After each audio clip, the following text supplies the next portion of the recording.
Shalom, berjumpa kembali di dalam program pendalaman Alkitab melalui pelajaran Sekolah Sabat bersama dengan kami, Cornelius Media. Senang sekali boleh kembali menyapa sahabat-sahabat sekalian yang tetap setia mengikuti program pendalaman Alkitab ini. Kami selalu mengingatkan bahwa kita akan diberkati dengan limpahnya ketika kita mempelajari Alkitab kita masing-masing, oleh karena program ini bukanlah pengganti tanggung jawab pribadi kita untuk belajar Sekolah Sabat di tempat kita masing-masing. Saya Pendeta Edward Taliwongso, ditemani oleh hamba-hamba Tuhan, Pendeta Widodo Purwanto dan juga Pendeta Felix Gosal. Kita sudah tiba di pelajaran yang kelima dengan tema pendamaian horizontal, salib dan gereja. Tetapi sebelum kita masuk lebih dalam, mari kita berdoa. Bapa di sorga, terpujilah Engkau ya Tuhan untuk kasih setiamu. Terima kasih Tuhan mengasihi kami. Saat ini kembali lagi kami akan belajar lebih dalam akan firman-Mu melalui pelajaran Sekolah Sabat. Urapi kami dengan kuasa Roh Suci, sehingga kami paham dan dapat menghidupkan firman Tuhan. Di dalam nama Yesus Kristus kami sudah berdoa. Amin. Kami mau mengingatkan sahabat-sahabat sekalian bahwa program ini terbagi dalam 4 bagian. Yang pertama kita melihat dasar Alkitabiah dari pelajaran sepanjang pekan ini. Yang kedua kita mencoba menggali ayat inti atau ayat hafalan. Lalu kemudian yang ketiga, kita melihat pertanyaan-pertanyaan yang muncul dari pelajaran hari per hari. Dan bagian yang paling terakhir, kita melihat aplikasi dari pelajaran ini. Mari kita masuk kepada bagian yang pertama, yaitu dasar Alkitabiah dari pelajaran sepanjang pekan ini. Penulis pelajaran Sekolah Sabat telah memilih beberapa perikop. Yang pertama, Efesus 2 ayat 11-22. Di sini berbicara tentang persatuan antara orang-orang non-Yahudi dan orang-orang dari latar belakang Yahudi di dalam Kristus menjadi satu tubuh gereja karena kematian Kristus menghapuskan perpecahan di antara mereka. Lalu kemudian Roma 3 ayat 31, Paulus menegaskan bahwa iman kita tidak menghapus hukum Taurat, melainkan iman kita justru memperkuat dan menggenapkan hukum itu. Roma 7 ayat 12, Taurat Tuhan itu adalah kudus dan perintah-perintahnya adalah baik dan benar. Yesaya 52 ayat 7. Ayat ini membawa kabar baik tentang kedatangan pembebasan bagi Yerusalem dan segenap ujung bumi akan melihat keselamatan yang berasal dari Allah. Yesaya 57 ayat 19. Allah memberi damai sejahtera bagi orang yang jauh dan yang dekat dan menyembuhkan hati yang patah serta menenangkan yang tergoncang. Kita ke perjanjian baru, Yohanes 14 ayat 27. Yesus memberikan damai sejahteranya kepada murid-muridnya dan meninggalkan damainya sebagai sebuah hadiah, dan damai ini berbeda dengan yang diberikan oleh dunia. 1 Korintus 3 ayat 9-17. Paulus menyatakan bahwa gereja adalah bangunan Allah dan kita semua adalah rekan sekerja di dalam ladangnya, dan kita harus hati-hati bagaimana kita membangun di atas dasar yaitu Kristus, karena hasil pekerjaan kita akan diuji. Sekarang kita masuk kepada pengertian atau maksud dari judul perdamaian horizontal, salib dan gereja. Nah, dari konteks pelajaran Sekolah Sabat di Efesus, siapa sebenarnya yang harus didamaikan? Nah, kalau kita lihat dalam konteks Efesus 2 ayat 11-22, yang didamaikan adalah orang-orang non-Yahudi dan orang-orang Yahudi yang keduanya ini sekarang telah menerima Kristus menjadi anggota gereja di Efesus. Sebelumnya orang-orang non-Yahudi dianggap terpisah dan jauh dari janji-janji Allah kepada bangsa Israel. Namun melalui kematian dan kebangkitan Kristus, maka perpecahan di antara bangsa-bangsa itu dihapuskan dan mereka yang percaya kepadanya menjadi satu tubuh, yaitu gereja. Apa masalah yang terjadi? Nah, kalau kita baca sejarah maupun juga komentar-komentar, di sana disebutkan bahwa latar belakang perseteruan antar etnis yang disebutkan dalam Efesus 2 ayat 11-22 ini adalah konflik antara orang Yahudi dan orang non-Yahudi di dalam jemaat Efesus. Ada beberapa faktor yang memainkan peran sehingga terjadi perseteruan. Yang pertama adalah perbedaan budaya dan tradisi, baik orang Yahudi maupun non-Yahudi. Yang kedua adalah kesenjangan sosial. Karena perbedaan budaya ini terdapat kesenjangan sosial di mana beberapa orang Yahudi merasa mereka lebih superior dibandingkan dengan orang-orang non-Yahudi. Lalu yang ketiga, ada masalah juga perselisihan agama. Ini dipicu perbedaan keyakinan antara orang Yahudi dan orang non-Yahudi. Orang Yahudi masih memegang teguh Taurat dan menganggap itu sebagai landasan iman mereka. Sementara orang non-Yahudi merasa tidak memiliki kewajiban untuk mengikuti hukum Taurat. Lalu yang berikut, faktor yang keempat adalah masalah penghalang di Bait Suci. Di Bait Suci di Yerusalem, ada bagian-bagian tertentu yang hanya boleh diakses oleh orang Yahudi, sementara orang non-Yahudi dilarang masuk ke bagian-bagian itu. Inilah pemisahan yang mempertajam perseteruan antar etnis sebagaimana yang diadres oleh Rasul Paulus di dalam kitab Efesus. Apa pengertian dan maksud dari perdamaian secara horizontal? Kalau kita belajar pelajaran sekolah Sabat, maka perdamaian horizontal adalah apa yang diperbuat oleh salib Kristus. Secara horizontal artinya mendamaikan orang satu dan orang yang lain. Salib itu menghilangkan permusuhan, membawa perdamaian antara orang Yahudi dan orang bukan Yahudi. Mereka sekarang ini menjadi manusia baru. Efesus 2 ayat 15. Mereka bersama menjadi bait suci yang baru, tempat kediaman Allah di dalam roh. Efesus pasal 2 ayat 22. Itulah maksud Rasul Paulus ketika dia berkata bahwa terjadi pendamaian secara horizontal. Baik, terima kasih pendeta. Dan saat ini kita tiba pada pemahaman ayat inti kita. Ayat inti kita diambil dari Efesus pasal 2 ayat 13 dan 14. Di dalam perikop ini, Lembaga Alkitab Indonesia memberi judul Dipersatukan di dalam Kristus. Mari kita baca ayat 13. Tetapi sekarang di dalam Kristus Yesus, kamu yang dahulu jauh sudah menjadi dekat oleh darah Kristus. Ayat 14.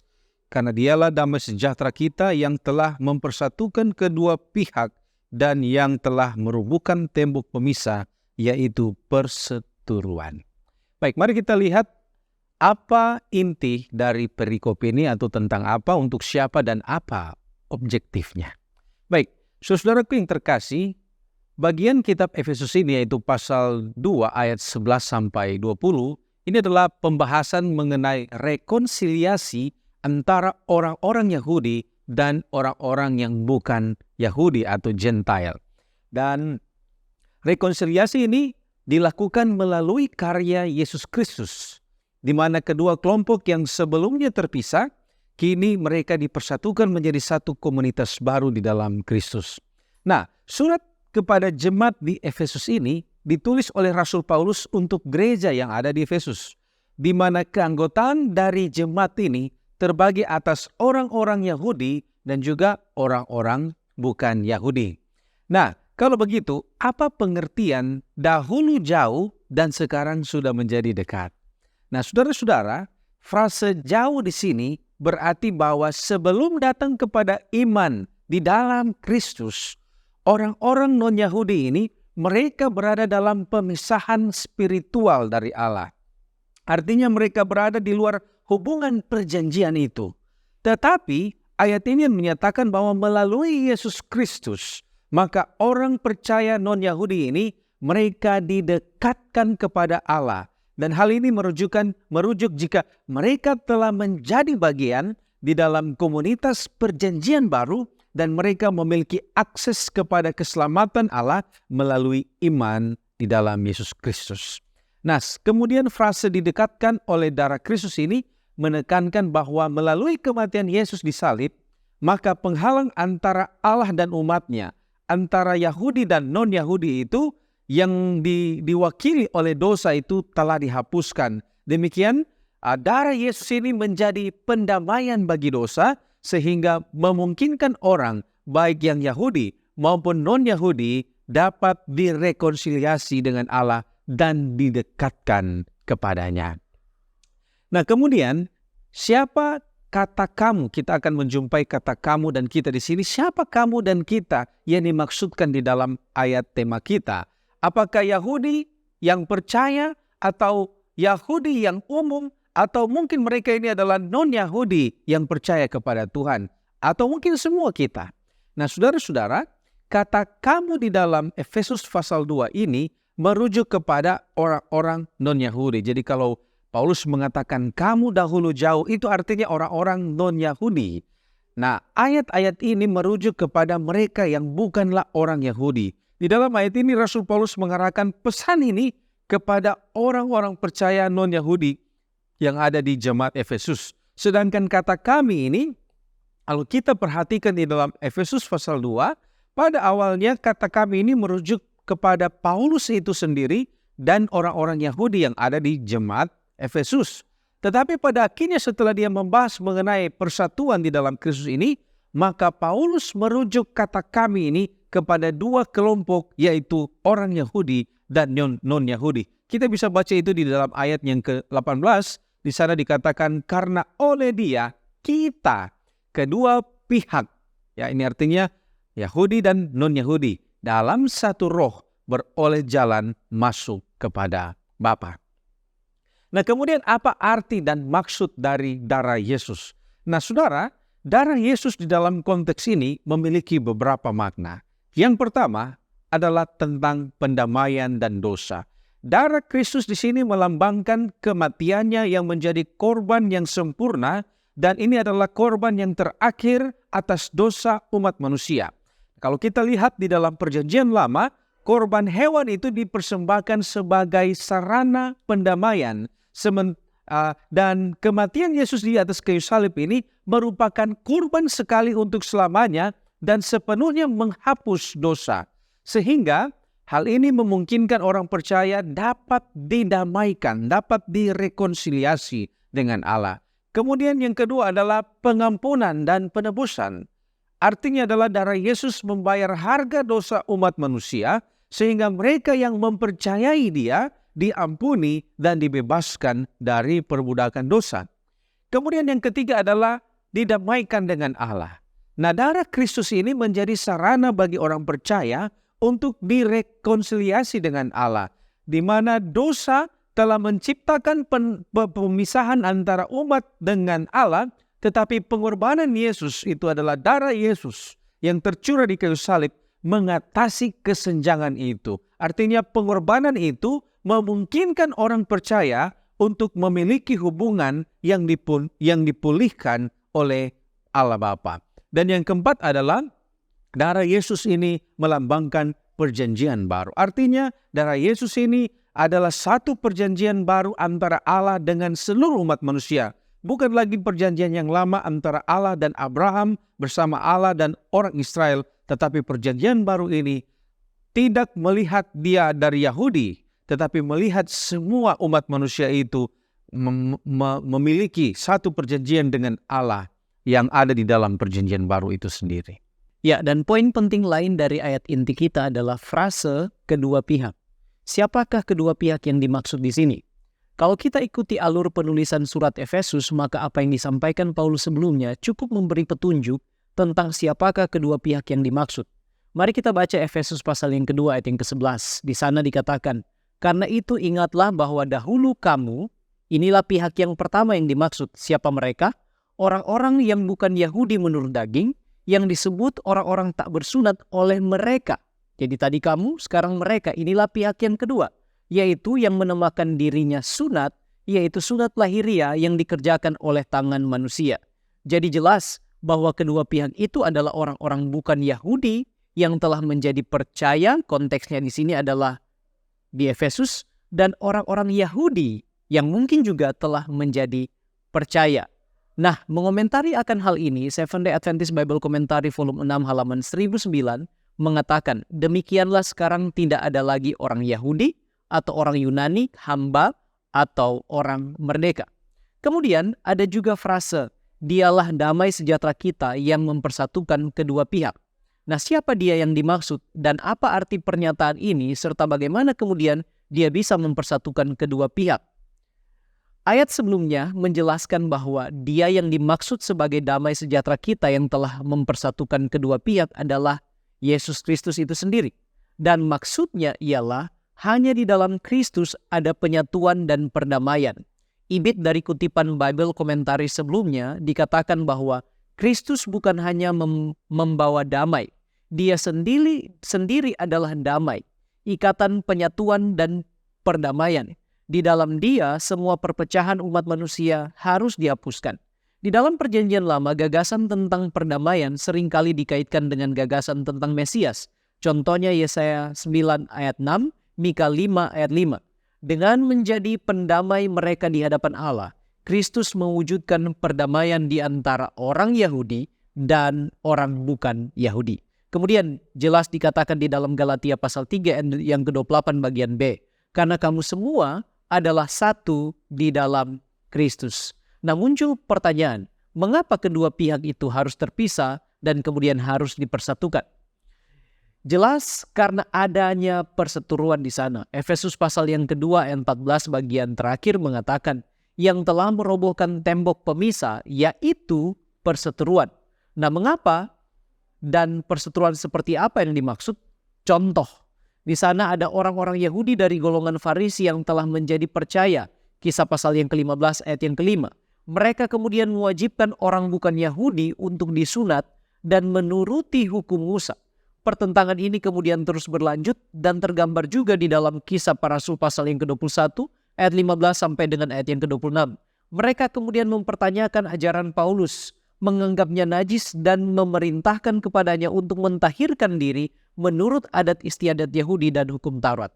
Kisah pasal 21 ayat 27 dikatakan di sana, ketika masa 7 hari itu sudah hampir berakhir, orang-orang Yahudi yang datang dari Asia melihat Paulus di dalam bait Allah. Lalu mereka menghasut rakyat dan menangkap dia sambil berteriak, "Hai orang-orang Israel, tolong! Inilah orang yang di mana-mana mengajar semua orang untuk menentang bangsa kita dan menentang hukum Taurat dan tempat ini. Dan sekarang ia membawa orang-orang Yunani pula ke dalam bait Allah dan menajiskan tempat suci ini." Ayat yang ke-28 disebutkan. Jadi inilah yang disebutkan tentang kedua pihak berseteru dan menimbulkan perpisahan dan mereka ini harus dipersatukan kembali. Baik, terima kasih pendeta. Sekarang kita mencoba untuk menggali frase dibawa dekat kepada Yesus. Nah, di dalam konteks Efesus 2 ayat 11 sampai 20, siapa sesungguhnya yang dibawa dekat kepada Yesus? Apakah itu orang Yahudi yang tidak percaya Yesus? Ataukah ini orang Yahudi yang sudah percaya Yesus? Atau orang-orang non-Yahudi, yaitu mungkin orang Yunani, orang Roma, dan lain sebagainya. Nah, kalau kita mempelajari pelajaran sekolah Sabat ini dan memperhatikan apa yang dijabarkan oleh Rasul Paulus di dalam Efesus 2 ayat 11 sampai 22, yang dimaksud yang dibawa dekat di sini adalah orang-orang non-Yahudi yang sudah percaya kepada Yesus. Di dalam ayat-ayat ini menjelaskan bahwa sebelumnya orang-orang non-Yahudi itu dianggap sebagai orang-orang yang terpisah dari janji-janji Allah kepada bangsa Israel. Mereka ini dijuluki orang-orang yang jauh karena mereka belum menjadi bagian dari covenant atau perjanjian Allah dengan bangsa Israel. Namun, melalui karya keselamatan Kristus, orang-orang non-Yahudi didekatkan kepada Yesus dan dimasukkan ke dalam covenant atau perjanjian Allah. Mereka yang dahulu dianggap jauh, kini dibawa dekat dengan Allah melalui iman di dalam Kristus. Nah, mungkin kita bertanya, bagaimana cara membawa mereka ini yang dimaksud ini untuk lebih dekat kepada Yesus? Menurut Rasul Paulus, cara atau metode Allah membawa mereka dekat yang jauh ini adalah melalui darah atau salib Kristus. Itu yang kita baca di dalam Efesus 2 ayat 13. Ketika Rasul Paulus berkata, tetapi sekarang di dalam Kristus Yesus, kamu yang dahulu jauh sudah menjadi dekat oleh darah Kristus. Jadi saya tekankan lagi, oleh darah Kristus. Dengan demikian, salib Yesus yang mendekatkan mereka yang dahulunya jauh. Ini sesuai dengan perkataan dari Ellen White di dalam manuskrip 72 tahun 1901 yang mengatakan, upacara-upacara yang berhubungan dengan pelayanan bait suci yang menggambarkan Kristus dalam gambaran dan bayangan disingkirkan pada saat penyaliban. Karena di atas kayu salib, gambaran bertemu dengan bentuk nyata. Type has met antitype. dalam kematian, persembahan yang benar dan sempurna yaitu anak domba Allah. Jadi semua peraturan-peraturan yang membuat orang non-Yahudi ini dahulunya jauh, sekarang sudah dihapuskan melalui kematian Kristus sehingga mereka sekarang menjadi dekat. Lalu bagaimana penerimaan orang Efesus tentang pengajaran Paulus ini? Apakah diterima ataukah gagal undangan Rasul Paulus supaya mereka terjadi persatuan? Nah, meskipun memang kita tidak memiliki catatan sejarah yang menyediakan informasi rinci tentang perkembangan jemaat Efesus setelah surat Paulus ditulis. Tapi di dalam kitab Wahyu memberikan beberapa petunjuk tentang situasi di gereja di Efesus. Kalau kita baca kitab Wahyu pasal 2 ayat 1-7, Rasul Yohanes menerima pekabaran tentang apa yang terjadi di gereja Efesus. Dalam pesan ini, Yesus memuji gereja Efesus oleh karena dedikasi mereka terhadap pekerjaan Tuhan, di mana mereka menolak pekerjaan para pengajar-pengajar palsu. Tapi rupanya jemaat Efesus juga di kitab Wahyu ditegur karena mereka telah meninggalkan kasih mereka yang mula-mula. Nah, meskipun mungkin tidak disebutkan secara langsung dalam kitab Wahyu, bisa jadi salah satu aspek yang mereka tinggalkan adalah kasih persatuan di antara anggota-anggota gereja, termasuk persatuan antara orang dari latar belakang Yahudi dan dari latar belakang non-Yahudi. Nah, jika asumsi kita ini benar, itu berarti bahwa masalah perpecahan dan persatuan yang dihadapi oleh jemaat Efesus mungkin masih juga menjadi tantangan ketika Rasul Yohanes menulis kitab Wahyu. Itu sebabnya kita bisa memperoleh sedikit informasi tentang apa yang sesungguhnya terjadi, amaran Rasul Paulus tentang persatuan antara Yahudi dan non-Yahudi. Baik pendeta, dan kita akan membahas pokok diskusi mengenai rekonsiliasi. Apa sebenarnya arti dari rekonsiliasi di dalam konteks pelajaran sekolah sahabat kita, khususnya di dalam Efesus pasal 2 ayat 11-20. Nah, saudara-saudara, di dalam konteks Efesus pasal 2 ayat 11-20 ini, makna rekonsiliasi ini mengacu pada pemulihan hubungan yang harmonis dan damai antara dua kelompok yang sebelumnya terpisah atau terbagi. Nah, secara khusus, hal ini menyoroti juga rekonsiliasi antara dua kelompok yang berbeda, yaitu orang-orang Gentile atau non-Yahudi dengan orang Yahudi. Rekonsiliasi ini memungkinkan kedua kelompok ini untuk memiliki akses yang sama kepada Allah dan mereka dapat membentuk persatuan dan komunitas yang baru dengan Kristus sebagai dasarnya. Kemudian, rekonsiliasi ini sebenarnya antara siapa dan siapa? Nah, saudara, rekonsiliasi terjadi antara dua kelompok yang berbeda, yaitu orang-orang yang non-Yahudi dengan orang-orang Yahudi. Dan rekonsiliasi ini melibatkan pembongkaran tembok pemisah permusuhan antara kedua kelompok, sehingga memungkinkan mereka menjadi bagian dari satu tubuh, yaitu gereja, di mana semua orang percaya, terlepas dari latar belakang, etnis, atau budaya, mereka semua memiliki akses yang sama kepada kasih karunia dan keselamatan Allah. Nah, sebenarnya siapa yang melakukan rekonsiliasi ini dan bagaimana cara rekonsiliasi ini?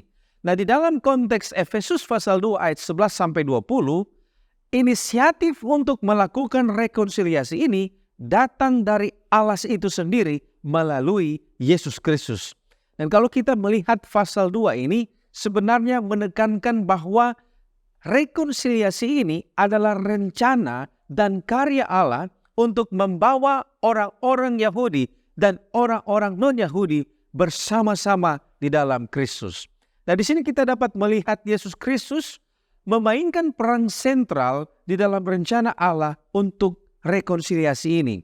Dan melalui kematian pengorbanannya di atas salib, Yesus telah menjadi jembatan antara Allah dan umat manusia dan menawarkan pengampunan, penebusan bagi semua orang yang percaya kepada Dia. Nah, lalu bagaimana proses rekonsiliasi itu terjadi atau bagaimana rekonsiliasi itu terjadi?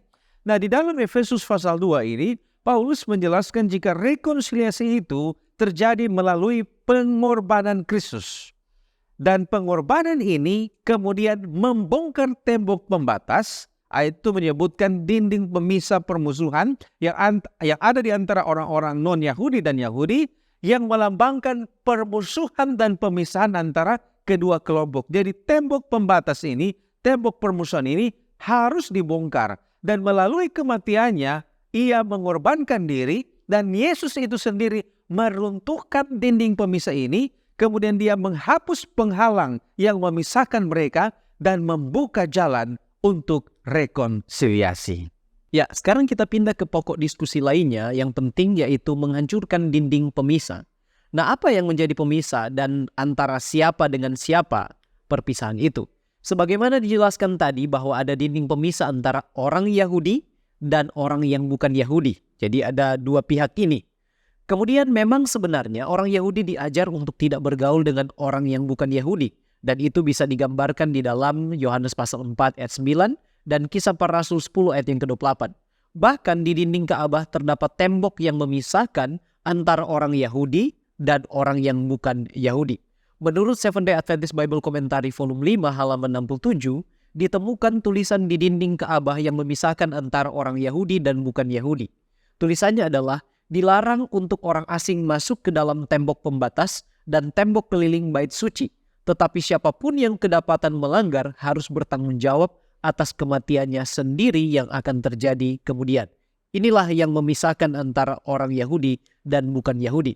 Nah, kalau kita kemudian membaca Efesus pasal yang kedua ayat 15, dikatakan di sana, sebab dengan matinya sebagai manusia, ia telah membatalkan hukum Taurat dengan segala perintah dan ketentuannya, untuk menciptakan keduanya menjadi satu manusia baru di dalam dirinya, dan dengan itu mengadakan damai sejahtera. Di sini sepertinya dengan kematian Yesus maka tidak ada lagi aturan dan hukum, termasuk 10 hukum dan juga hari Sabat. Nah, apa sebenarnya maksud dari pernyataan di dalam Efesus pasal yang kedua ayat yang ke-15?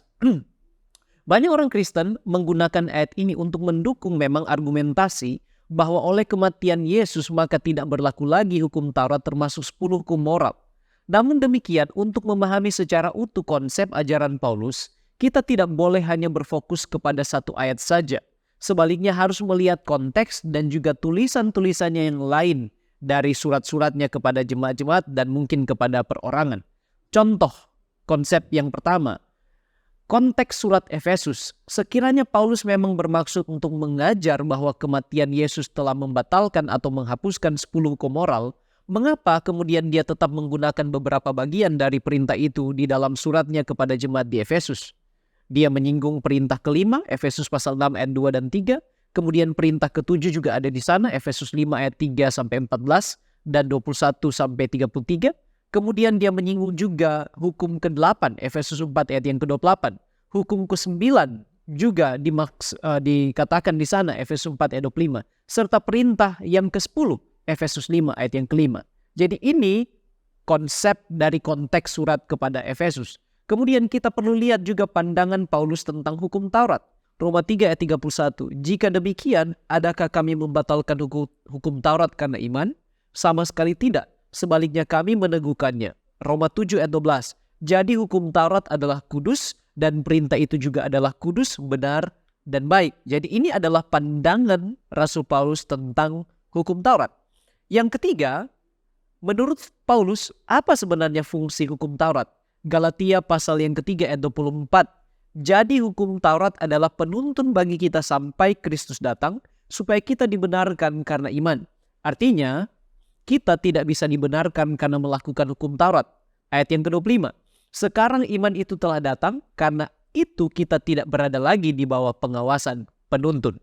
Jadi ini adalah fungsi hukum Taurat menurut Paulus. Dan yang keempat, konsep ajaran Paulus sendiri tentang hukum Allah. Ibrani 8 ayat yang ke-10. Maka inilah perjanjian yang kuadakan dengan kaum Israel sesudah waktu itu. Demikianlah firman Tuhan. Aku akan menaruh hukumku dalam akal budi mereka dan menuliskannya dalam hati mereka. Maka aku akan menjadi Allah mereka dan mereka akan menjadi umatku. Jadi menurut Paulus, justru dalam hati orang percaya yang hidup dalam Roh Kristus tertulis hukum Allah dan itu menjadi penanda atau identitas mereka sebagai umat Allah.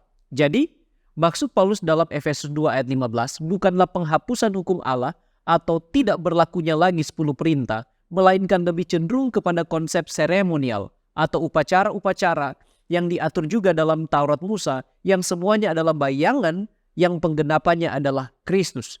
Contoh, Kisah 21 ayat 21 sampai 26. Paulus dipaksa untuk mentahirkan diri, mempersembahkan persembahan sesuai adat istiadat Yahudi yang adalah aspek upacara menurut hukum Taurat. Seventh Day Adventist Bible Commentary volume 6 halaman 1115 dan 1116.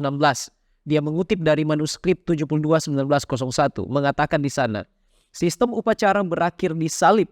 Upacara-upacara yang berhubungan dengan pelayanan bait suci yang menggambarkan Kristus dalam lambang dan bayangan telah disingkirkan atau dihapuskan pada saat penyalipan, karena di kayu salib lambang telah bertemu dengan yang dilambangkan dalam kematian dari korban yang sesungguhnya dan sempurna, yaitu anak domba Allah. Kemudian ada penjelasan dari 28 uraian doktrin dasar Alkitabiah halaman 281. Di sana dikatakan, saat Kristus mati, ia menggenapi lambang nubuat sistem korban-korban persembahan. Lambang dengan yang dilambangkannya bertemu, sehingga berakhirlah hukum keupacaraan itu. Berabad-abad sebelumnya Daniel telah meramalkan bahwa kematian Mesias akan menghentikan korban sembelian dan korban santapan, Daniel 9 ayat 27. Waktu Yesus mati, tirai di bait suci secara ajaib tercarik dua dari atas ke bawah, Matius 27 ayat 51, menunjukkan berakhirnya makna rohani pelayanan di bait suci. Jadi inilah yang dimaksudkan Efesus 2 ayat yang ke-15. Nah, mengapa kemudian orang Yahudi di Efesus sepertinya menurut hukum tapi tidak percaya Yesus? Apakah percaya Yesus lebih penting dari menurut hukum? Dan bukankah memang keselamatan hanya oleh karena percaya? Walaupun Alkitab tidak menjelaskan secara eksplisit, namun bisa jadi mengapa orang Yahudi tidak percaya Yesus atau Injil tentang keselamatan dalam Yesus adalah karena, yang pertama, mereka memiliki penafsiran berbeda terhadap ajaran kitab suci. Yohanes 5 ayat 38 dan 39. Mereka menyelidiki kitab suci namun tidak percaya kepada Yesus. Yang kedua, mungkin mereka mengharapkan sosok Mesias yang berbeda yang datang sebagai raja yang akan melepaskan mereka dari belenggu Roma, baik itu secara militer maupun secara politik. Nah, namun demikian banyak juga orang Yahudi yang percaya pada pemberitaan Injil, namun masih tetap tidak mau melepaskan adat istiadat dan sistem upacara di bait suci. Mereka tetap beranggapan bahwa tradisi Yahudi harus diangkat dan dikedepankan. Mereka menurut hukum untuk mencapai keselamatan, dan ini adalah konsep legalisme. Itulah sebabnya Paulus ingatkan di dalam Efesus 2 ayat 8 dan 9 bahwa keselamatan itu hanya oleh iman karena kasih karunia Allah itu bukanlah usaha atau hasil pekerjaan manusia. Sehingga dia ingatkan jangan ada orang yang bermegah, dan itulah yang paling penting, yaitu iman kepada Yesus dan kasih karunia Allah ditawarkan untuk mendatangkan keselamatan, bukan karena pekerjaan atau upaya-upaya manusia belaka. Baik, terima kasih pendeta. Sekarang kita berbicara tentang Kristus dan perdamaian. Apa sesungguhnya manfaat perdamaian di dalam konteks jemaat Efesus? Ketika kedua belah pihak yang berseteru di dalam surat Efesus ini berdamai, maka sedikitnya ada 6 manfaat yang bisa mereka nikmati. Yang pertama adalah kedamaian dalam persekutuan dan suasana gereja yang harmonis. Yang kedua adalah peningkatan kesatuan di dalam tubuh Kristus itu sendiri. Yang ketiga, kesaksian mereka akan menjadi sebuah kesaksian yang positif bagi dunia yang ada di sekitar mereka. Yang keempat, mereka akan lebih berfokus pada misi dan pelayanan gereja. Yang kelima, ini berpengaruh kepada pertumbuhan rohani individu yang dulu terlibat di dalam perselisihan. Dan yang keenam adalah pengembangan kasih, toleransi, dan penghargaan terhadap perbedaan satu sama lain. Mungkin kita bertanya, bagaimana jikalau dua pihak tidak mau melakukan perdamaian? Jika kedua pihak menolak untuk melaksanakan perdamaian, maka ada 4 hal yang akan terjadi. Yang pertama, mereka akan gagal untuk menjadi tubuh Kristus. Efesus 4 ayatnya yang ketiga. Yang kedua, mereka gagal untuk mengamalkan kasih dan juga pengampunan. Kolose 3 ayat 13. Yang ketiga, Mereka gagal untuk menjadi orang Kristen yang lemah lembut dan rendah hati. Filipi 2 ayat 3-4. Dan yang keempat, mereka gagal untuk menyebarkan pengaruh yang positif kepada masyarakat di sekeliling mereka. Filipi 2 ayat 15. Apa sesungguhnya amaran kalau jemaat tidak melakukan perdamaian? Ellen White dalam Testimonies volume 5 yang dicatat dari halaman 242 dan 243 mengatakan, pertikaian, konflik, dan perkara hukum antara saudara seiman adalah suatu celah bagi kebenaran. Mereka yang melakukan hal ini membuka jemaat terhadap cercaan musuh-musuhnya dan menyebabkan kuasa kegelapan menang. Mereka menusuk kembali luka Kristus dan mempermalukan Dia secara terbuka. Dengan mengabaikan wewenang jemaat, mereka menunjukkan perlawanan terhadap Allah yang memberikan wewenang pada jemaat. Dan Yesus memberikan amaran yang sangat serius bagi mereka yang menolak untuk berdamai dan mengampuni. Salah satu contoh amaran yang tegas terdapat dalam doa Bapa kami, Matius 6 ayat 14-15. Karena jika kamu mengampuni orang lain akan kesalahan mereka, Bapa yang di sorga juga akan mengampuni kamu. Tetapi jikalau kamu tidak mengampuni, Bapa yang di sorga juga tidak akan mengampuni kesalahanmu. Ayat ini menegaskan bahwa pengampunan adalah prasyarat untuk menerima pengampunan dari Allah. Jika kita menolak untuk mengampuni orang lain, maka kita juga akan menemui kesulitan untuk mendapatkan pengampunan dari Allah. Itu sebabnya sikap berdamai dan mengampuni adalah bagian integral dari kehidupan Kristen yang benar. Baik, terima kasih pendeta. Kita tiba pada pokok diskusi mengenai gereja dan Bait Kudus. Nah, sebenarnya siapa dan apa yang dimaksudkan gereja di dalam pelajaran sekolah Sabat? Mengapa dan latar belakangnya gereja itu dikatakan Bait Kudus? Apakah ini merujuk kepada gedung atau kepada apa? Nah, saudara-saudara, kalau kita ingin melihat tentang hal ini, gereja dan bait suci, maka latar belakang di balik gambaran Paulus mengenai gereja sebagai bait suci dapat kita telusuri pada gambaran Perjanjian Lama dan juga ajaran Yesus Kristus. Mari kita lihat yang pertama. Gambaran Perjanjian Lama memperlihatkan konsep bait suci itu memiliki arti yang sangat penting di dalam iman orang Yahudi, di mana bait suci yang ada di Yerusalem ini adalah tempat ibadah utama dan juga tempat kediaman hadirat Allah di antara umatnya. Itu adalah tempat suci, tempat yang kudus, di mana Allah atau hadirat Allah ada di sana. Dan kemudian itu adalah tempat di mana Allah akan bertemu dengan umatnya. Dan juga di sana ada korban-korban yang dipersembahkan untuk pendamaian dan juga ibadah.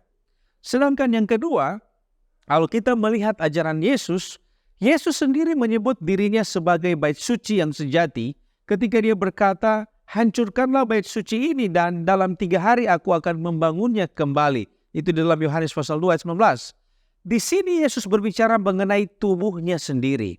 Menandakan bahwa melalui kematian dan kebangkitannya, ia akan menjadi tempat pertemuan yang sejati antara Allah dan umat manusia.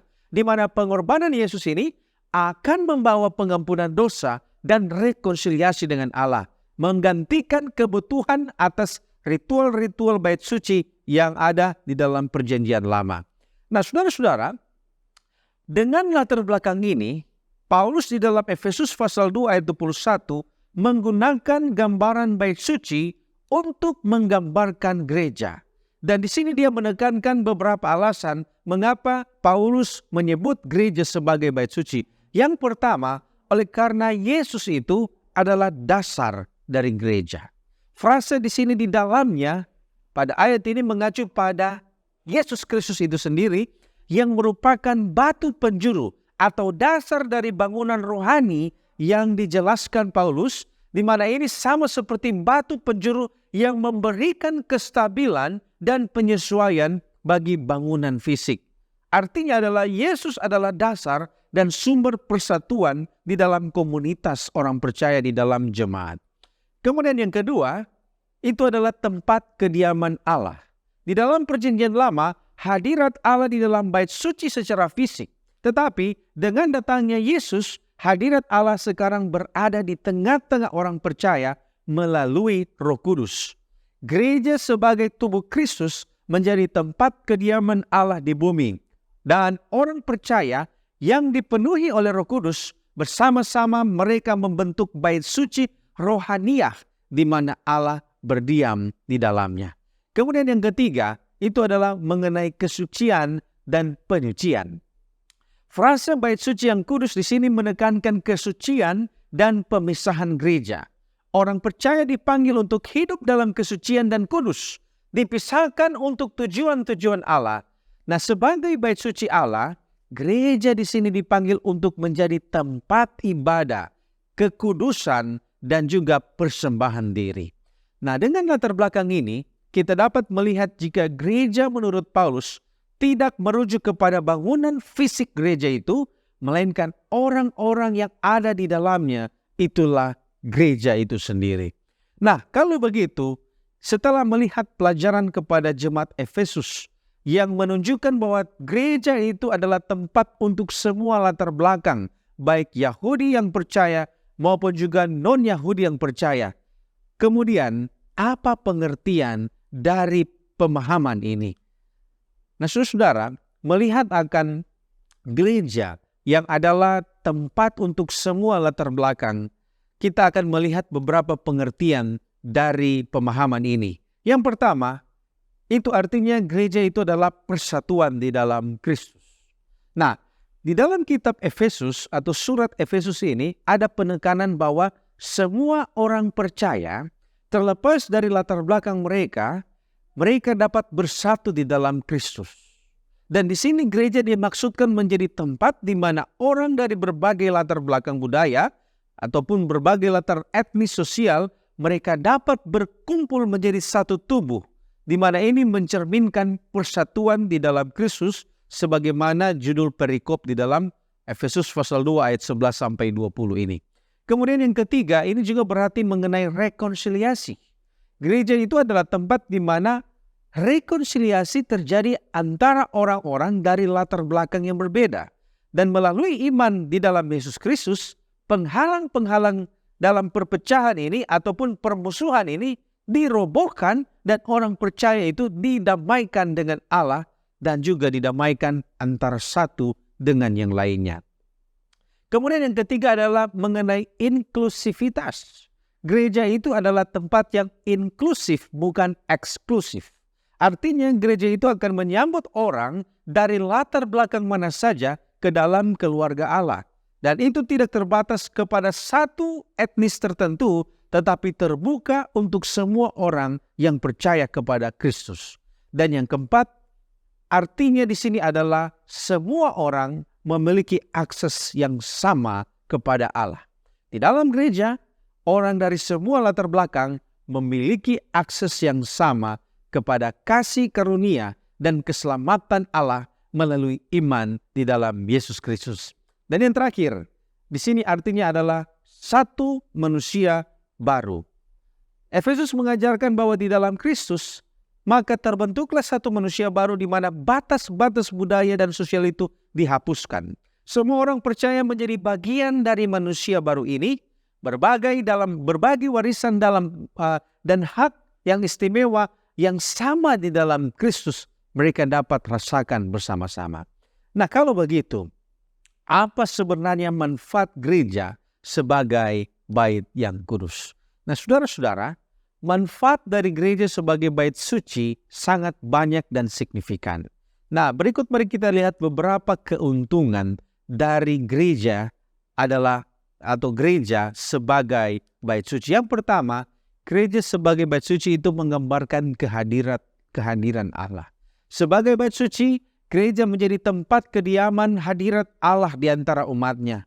Itu berarti orang percaya dapat mengalami hubungan yang lebih dekat dengan Allah melalui kehadiran Roh Kudus yang membawa mereka pada hubungan yang lebih intim dengan Dia. Yang kedua, itu berarti gereja adalah tempat di mana mereka dapat berdoa dan beribadah.